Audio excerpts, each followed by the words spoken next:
Hello students, welcome to आव्या classes. प्यारे बच्चों, आव्या क्लासेस में आपका बहुत बहुत बहुत स्वागत है। और आज हम लोग वीडियो में problem number in fact example number 9.1 से 9.4 तक का सॉल्यूशन देखेंगे। न केवल सॉल्यूशन देखेंगे बल्कि बहुत सारे कॉन्सेप्ट्स को भी सीखेंगे।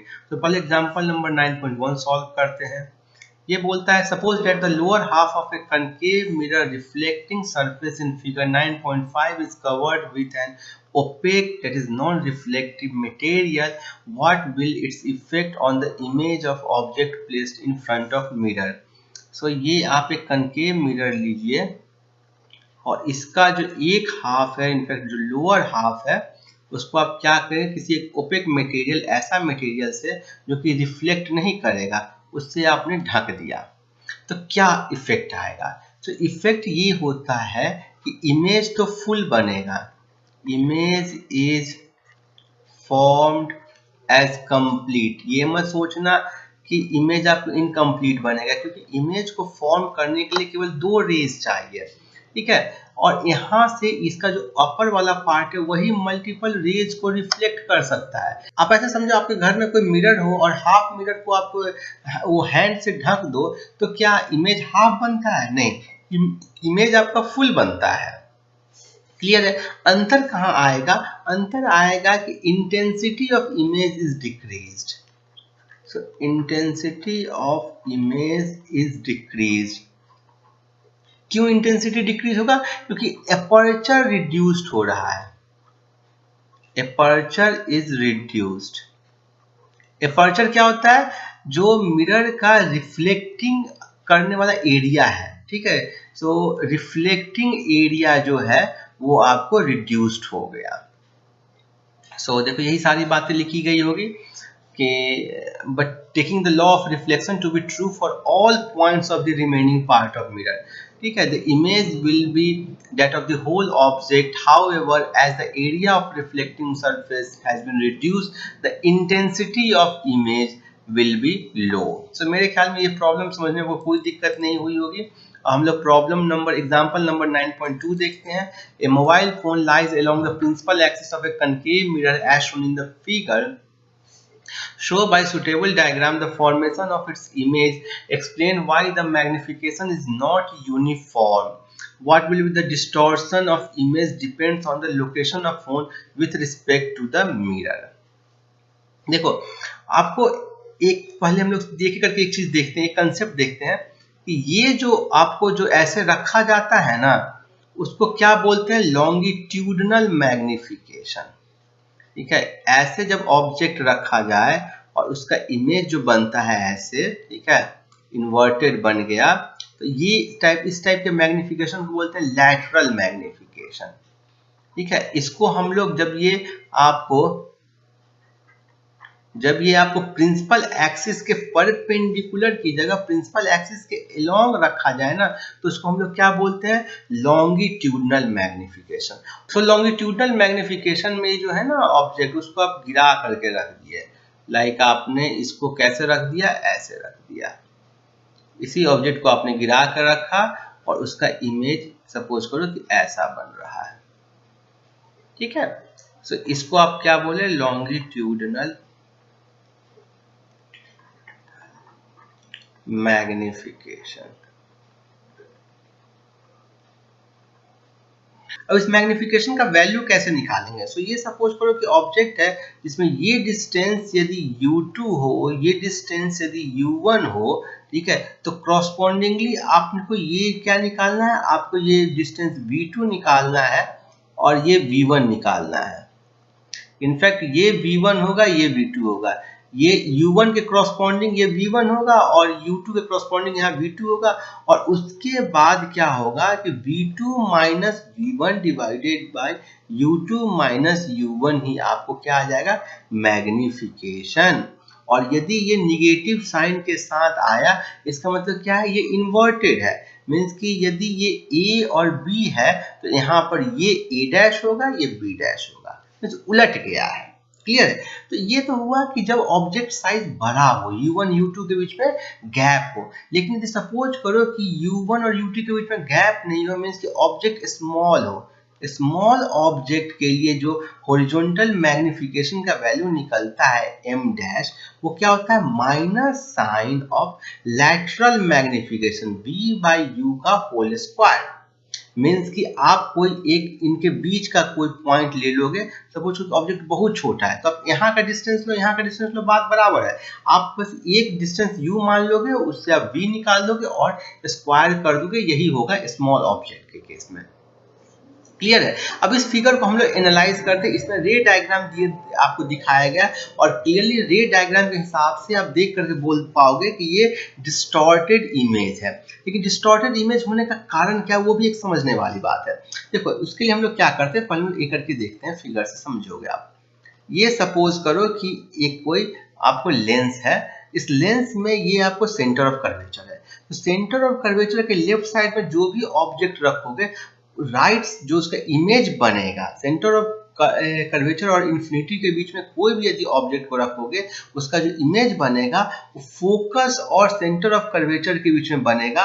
और उसमें क्या रहेगा, उसका प्रॉपर्टी ये रहेगा स्मॉल इन साइज, जो ऑब्जेक्ट से स्मॉल इन साइज रहेगा, इन्वर्टेड रहेगा और रियल रहेगा। आपको ये सारे कंसेप्ट पता होंगे, और यदि पता नहीं है तो मेरा एक वीडियो रे ऑप्टिक्स का है जिसका लिंक डिस्क्रिप्शन बॉक्स में गया है, उसमें जाइए और उसमें देखिए। लेकिन यदि यही कोई ऑब्जेक्ट को आप सेंटर ऑफ कर्वेचर पे रखें, अब ऑब्जेक्ट को सेकेंड स्टेप में आप क्या रखो, सेंटर ऑफ कर्वेचर पर रखोगे, तो इमेज भी सेंटर ऑफ कर्वेचर पर बनेगा और इक्वल साइज का बनेगा।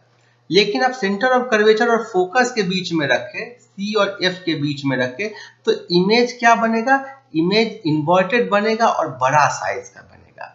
मीन्स कि यहाँ पर जो कि इक्वल साइज का है, इसका मतलब ये पॉइंट क्या था आपको, सेंटर ऑफ कर्वेचर, और सेंटर ऑफ कर्वेचर से लेफ्ट साइड में और फोकस के बीच में, तो ये आपको क्या होगा, साइज इसका बड़ा होता जाएगा। ठीक है, तो इसका इमेज में ये जो साइज है ना, ये साइज इस साइज की तुलना में बड़ा होगा, इन्वर्टेड होगा। देख रहे हो ये से इन्वर्टेड भी है और डिस्टॉर्टेड ये रे डायग्राम से यहाँ पर दिखाया गया है। ठीक है, तो आगे आपसे पूछ रहा है, will the distortion of image depends on the location of phone with respect to the mirror. तो यस, लोकेशन ऑफ जो फोन के हिसाब से डिस्टॉर्शन ऑफ इमेज पर डिपेंड करेगा। तो देखो यहाँ पर लिखा गया, the ray diagram for the formation of image of the phone is shown in the figure.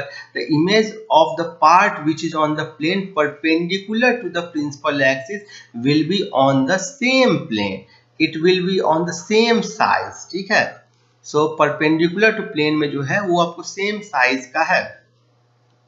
You can yourself realize why the image is distorted. So image distortion का कारण आप समझ गए। यदि सेंटर ऑफ कर्वेचर पर रहेगा तो same size का बनेगा, यदि उससे आप डेविएशन करोगे ना तो साइज में अंतर आ गया। सो आई थिंक ये समझ गए होंगे। आगे बढ़ते हैं, नेक्स्ट प्रॉब्लम देखते हैं। Problem number, example number 9.3। ये बहुत ही आसान है, ये तो आप तुरंत बना दोगे। An object is placed at 10 cm or 5 cm in front of a concave mirror of radius of curvature 15 cm. Find the position, nature and magnification of the image in all cases. तो radius of curvature दिया गया, means कि R दिया गया 15 cm, means कि focus हो गया 15/2, that is 7.5 cm. So concave mirror के केस में आपको मालूम है कि यदि ऑब्जेक्ट इन्फिनिटी पे रहता है या बहुत डिस्टेंस दूर पे रहता है तो इमेज फोकस पे बनता है।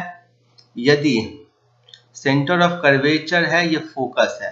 यदि सेंटर ऑफ कर्वेचर से बियॉन्ड है, जैसे पहला केस में ये क्या है, ये 10 सेंटीमीटर है, ये डिस्टेंस आपको कितना है, ये डिस्टेंस है 15, ये डिस्टेंस है 7.5। सो फर्स्ट में ये फोकस और पोल के बीच में नहीं है, बल्कि सेंटर ऑफ कर्वेचर इसके बीच में।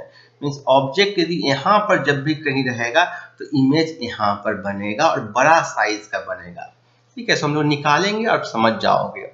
सो आपको फॉर्मूला लगाना है 1/v + 1/u = 1/f। अच्छा, u देखो कि लेफ्ट साइड में इंसिडेंट लाइट रे की डायरेक्शन को आपको पॉजिटिव लेना, इधर तरफ क्या होगा, निगेटिव होगा। सो u आपको किस साइन के साथ आएगा, निगेटिव साइन के साथ आएगा। 1/v + 1/-10 = 1/f। f का वैल्यू कितना है 7.5 सेंटीमीटर, एफ भी इधर नहीं है लेफ्ट साइड में, सो ये हो जाएगा -7.5 और यहाँ से आ जाएगा 1/b is equal to 1/10 minus 1/7.5 और इसको सॉल्व कर दो, ठीक है। सो 7.5 को आप लिख सकते हो 2/15। सो क्लियरली ये हो गया 30, इसका एलसीएम ले लिए और ये 3 माइनस 4 डेट इज ये हो गया -1/30। So v is equal to -30 centimetre.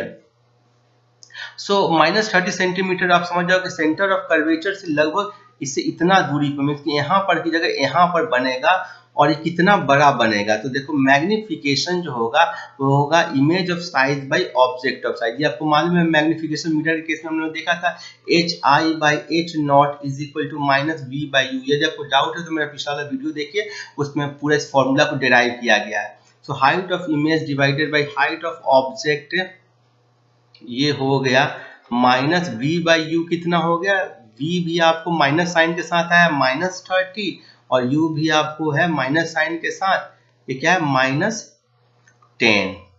सो -3 आया। -3 कहने का मतलब क्या हो गया, मैग्निफिकेशन -3 कहने का मतलब क्या है कि अपोजिट है, मीन्स हाइट ऑफ इमेज ना, हाइट ऑफ ऑब्जेक्ट यदि ऊपर की तरफ है पॉजिटिव डायरेक्शन में है तो हाइट ऑफ इमेज आपको निगेटिव डायरेक्शन में है 3 टाइम्स है और ये रियल है। क्या है, रियल, इन्वर्टेड एंड मैग्नीफाइड। देख रहे हो इन्वर्टेड हो गया और इसका 3 टाइम्स हो गया। तो इस केस में समझ गए। सेकंड हम लोग देख लेते हैं, जब ये 5 सेंटीमीटर इन फ्रंट ऑफ रहेगा उस केस में जो इमेज बनता है बहुत ही इंटरेस्टिंग होता है। सो आप देखो क्या होता है, फिर फॉर्मूला लगाओ 1/v plus 1/u is equal to 1/f। ये क्या है आपको मिरर फॉर्मूला, इसी से आपको इमेज डिस्टेंस वगैरह कैलकुलेट करोगे। सो देखो 5 सेंटीमीटर इन फ्रंट मतलब क्या है, सामने की तरफ है। सो ये होगा 1/v plus 1/-5 is equal to 1/f। कितना हो जाएगा 2/15 विथ निगेटिव साइन। क्लियर है। सो यहाँ से आ जाएगा 1/v is equal to 1/5 minus 2/15 और ये हो गया, आप 15 ले लोगे 3 माइनस 2/15 इट इज 1/15। तो v यहाँ पर आया +15 सेंटीमीटर।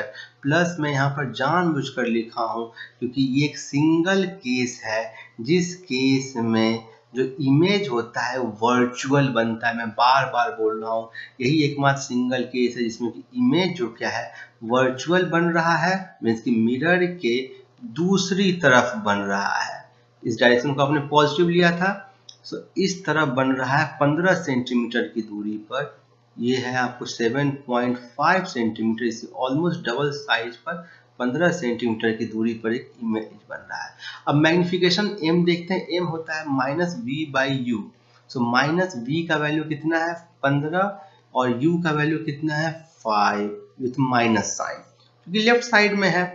सो क्लियरली ये हो गया 3। सो 3 टाइम्स, यदि ये x लेंथ का है तो ये 3x लेंथ का होगा, इरेक्टेड होगा, क्या होगा सीधा होगा, ठीक है, और वर्चुअल होगा क्योंकि एक्चुअल में लाइट रे यहाँ मिलेगी नहीं।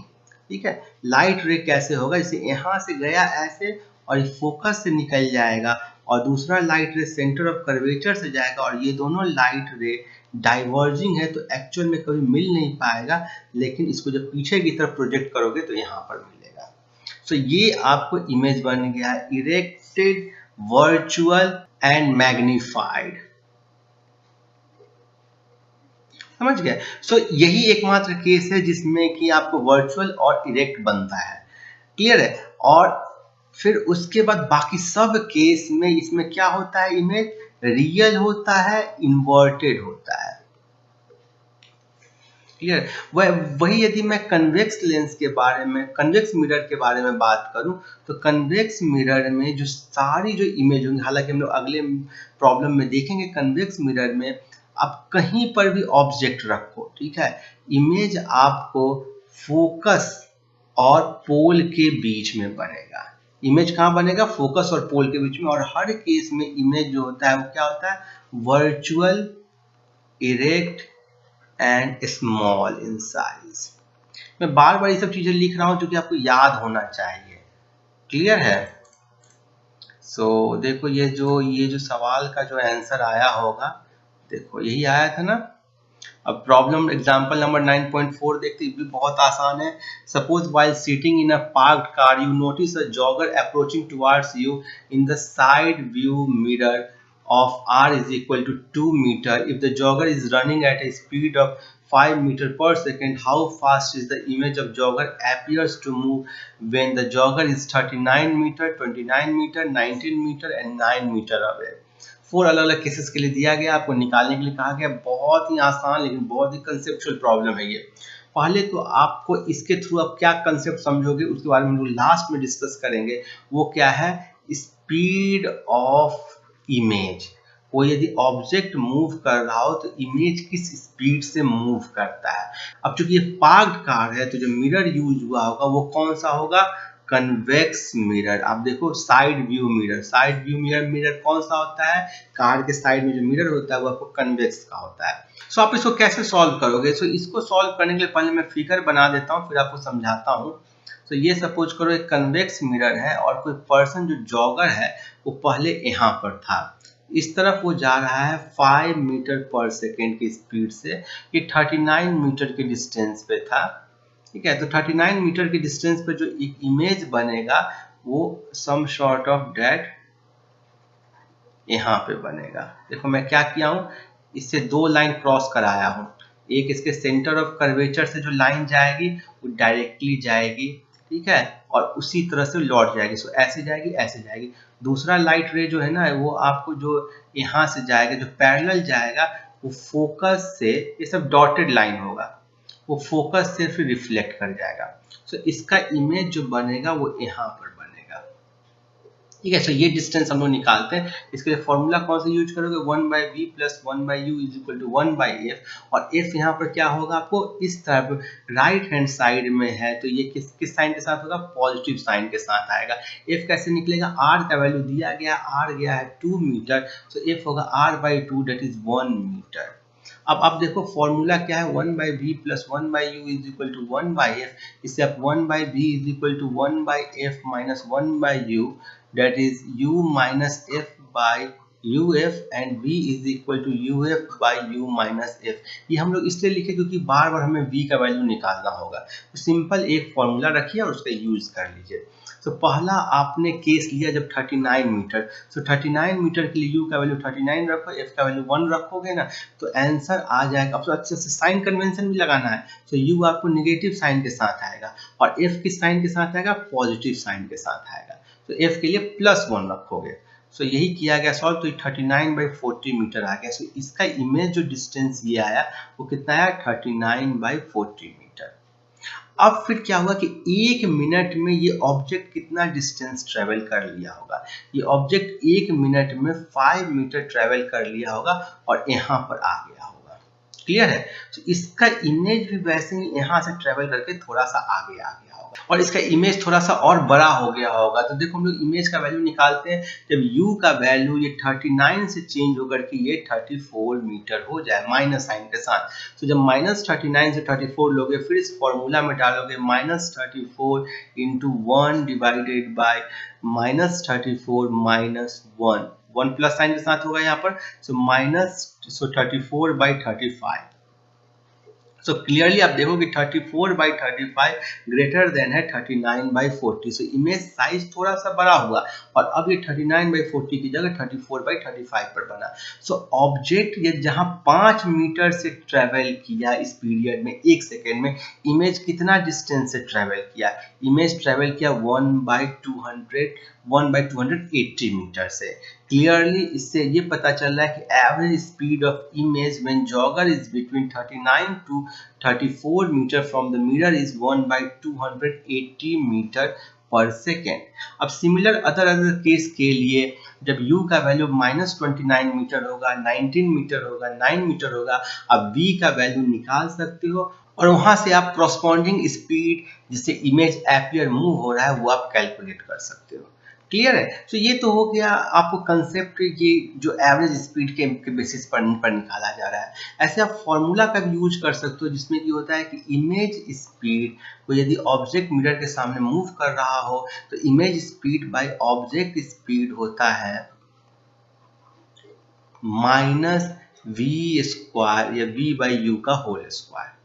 क्लियर है। माइनस साइन करने का मतलब क्यों ये माइनस साइन किया गया, क्योंकि जिस डायरेक्शन में ऑब्जेक्ट जाएगा, जैसे मैं यदि मिरर के बारे में बात करूं, मैं यदि कनकेव मिरर ये लूं तो कनकेव मिरर में यदि ऑब्जेक्ट इस तरफ जाएगा तो जो इमेज होगा इन्वर्टेड इमेज, ठीक है, ये जो इन्वर्टेड इमेज बनेगा वो इस तरफ जाएगा, इसलिए मैंने माइनस साइन के साथ लिया। क्लियर है। मीन्स इस डायरेक्शन को, एक डायरेक्शन को पॉजिटिव मानोगे तो दूसरा डायरेक्शन नेगेटिव होगा। सेकेंडली जो इसमें बहुत ही इंटरेस्टिंग कंसेप्ट है वो मैं आपको बताता हूँ।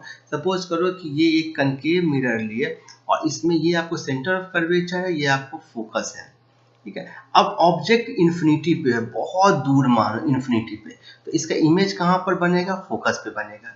और जब ये ऑब्जेक्ट दौड़ते दौड़ते दौड़ते इस सेंटर ऑफ कर्वेचर पे पहुंचेगा तो इमेज भी धीरे धीरे धीरे धीरे चलते चलते सेंटर ऑफ कर्वेचर पे आए, क्योंकि आपको मालूम है कि सेंटर ऑफ कर्वेचर पे ही जो इमेज है वो ऑब्जेक्ट होता है तो इमेज भी वहीं बनता है। सो जहां यहाँ पर ऑब्जेक्ट इन्फिनिटी से मूव होते हुए सेंटर ऑफ कर्वेचर पर आया, मीन्स कि बहुत दूर डिस्टेंस ट्रेवल किया, इमेज केवल फोकस से सेंटर ऑफ कर्वेचर तक आया। मीन्स कि आप बोल सकते हो कि image speed is less when object move from infinity to centre of curvature. Clear है। उसके बाद जो ये यहाँ से फोकस तक जाएगा, ऑब्जेक्ट जब फोकस पे जाएगा तो इमेज कहां पर बन जाएगा, इन्फिनिटी पे बनेगा। ठीक है। सो आप अब ये समझो कि जितना देर में सेंटर ऑफ कर्वेचर से फोकस तक गया, image infinity, centre of curvature से इन्फिनिटी तक चला गया। मीन्स कि इनिशियली ऑब्जेक्ट जो इमेज है वो बहुत स्लोली मूव किया और बाद में बहुत ज्यादा फास्ट मूव किया with respect to object. So therefore, although the jogger has been moving with a constant speed, the speed of his image appears to increase substantially as he or she moves closer to mirror. जैसे जैसे close आते जाएगा इसका speed क्या हो जाएगा, change होते जाएगा। This phenomenon can be noticed by a person sitting in the stationary car or bus. In case of moving vehicle, a similar phenomena could be observed if the vehicle is rear is moving closer with a constant speed. अब आपके मैं comment के लिए ये छोड़ दे रहा हूं कि यहां से फोकस से जब आगे आएगा तब इसका इमेज में क्या सडन चेंज होगा। सो ये आप मुझे कमेंट करके बताइएगा। आप ये बताइएगा आपको वीडियो कैसा लगा, आपको किस टाइप का वीडियो चाहिए। अगले वीडियो में हम लोग रिफ्रैक्शन को पढ़ेंगे और उसके अगले वीडियो में टोटल इंटरनल रिफ्लेक्शन को देखेंगे। Keep watching, happy learning, thank you.